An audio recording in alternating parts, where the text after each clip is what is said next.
দেখেছি যে এটা তিপ্রামথার অভ্যন্তরে সরাসরি তিপ্রামথা দলের তরফ থেকে না হলেও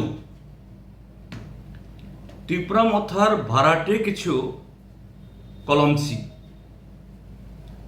তিপ্রামথার পয়সায় চলে এরকম কিছু চ্যানেল, ইউটিউব চ্যানেল বা ফেসবুক চ্যানেল এই জাতীয় একটা কথা ছড়াচ্ছে যে ভিলেজ কমিটির ভোট হচ্ছে না, এটা নিয়ে তালবাহানা হচ্ছে, সিপিআইএমকেও জড়িয়ে এরকম একটা উৎসাহ রটানোর একটা চেষ্টা হচ্ছে। আমি খুব বিনয়ের সাথে বলবো, তিপ্রামথা দলের যারা এরকম এদের শুভানুধ্যায়ী, এদের টাকায় চলা এই সমস্ত ফেসবুক বা ইউটিউব চ্যানেলগুলোকে, আরে এই তিপ্রামথা দল কার সাথে আজকে সরকারে আছে, ঘর করছে? বিজেপির সাথে।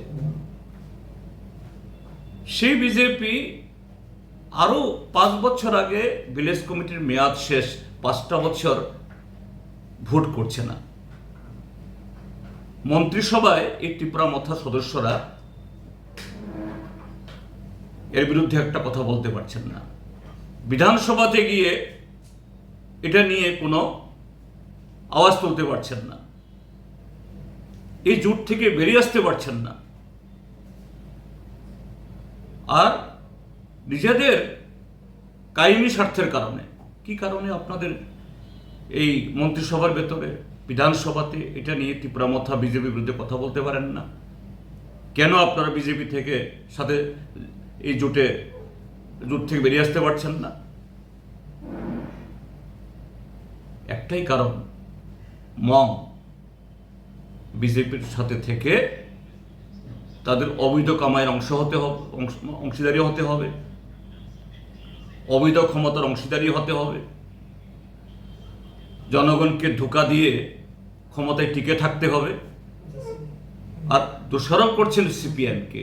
এই সিপিএম যতদিন, বামফ্রন্ট যতদিন ক্ষমতায় ছিল, ভিলেজ কমিটির ভোট 5 বছর অন্তর অন্তর হয়েছে, একদিনও, 1 মাসও সেখানে ব্যতিক্রম হয়নি। কাজেই বামফ্রন্টের বিরুদ্ধে, সিপিএম এর বিরুদ্ধে আঙ্গুল তোলার আগে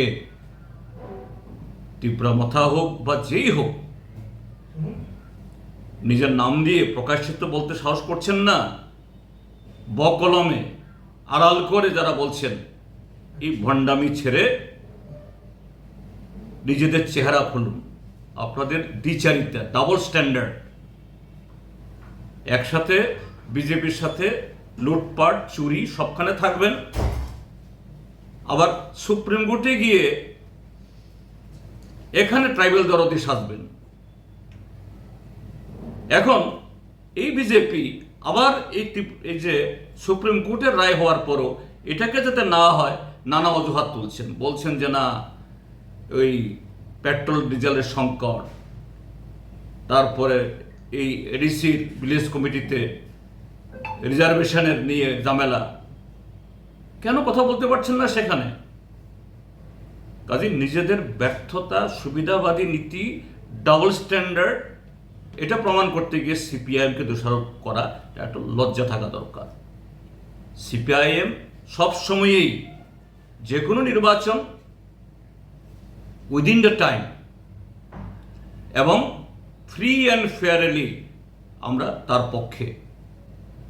সিপিআইএম এ সমস্ত ক্ষেত্রেতে মানুষের গণতান্ত্রিক অধিকার হরণে কোনোদিনই পিছপা হন না। কাজেই তারা এ সমস্ত কথা তোলার আগে একটু নিজেদের চেহারা আয়নায় দেখে তাদের যে চরিত্র, তাদের যে পাপ, এ সম্পর্কে ভালো করে একটু রপ্ত করুন।